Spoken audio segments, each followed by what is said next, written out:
Hello guys! Ngayon ay magluluto tayo ng dinengdeng para sa pananghalian. So una muna ay magpakulo ka ng tubig. Tamtamang dami lang ng tubig ang ilagay mo at isama mo na rin dito ang hiniwa-hiwang kamote. At kapag medyo malambot na yung kamote, ay pwede mo nang ilagay ang inihaw na isda. Ang ginamit ko pala dito guys ay inihaw na tuna. Pakaluan ng ilang minuto hanggang humalo ang lasa ng isda sa sabaw.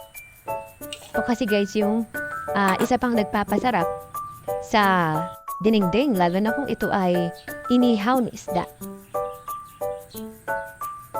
Kapag kumukulo na, ay pwede mo na rin isunod ang bagoong. Hayaan mo muna itong kumulo ng ilang saglit para maalis ang lansa ng bagoong. At kapag mo medyo okay na, ahunin mo muna saglit yung isda. Pagkatapos ay ilagay ang kamatis, pakuluan. Pwede mo na rin ilagay ang talong. Sunod ang okra.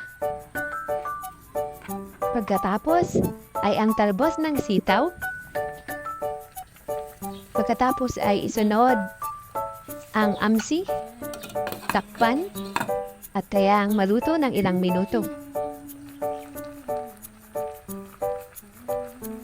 Kapag alam mong medyo okay na, ilagay ulit ang mga sahog, takpan, kulaan saglit, at ayan, luto na siya.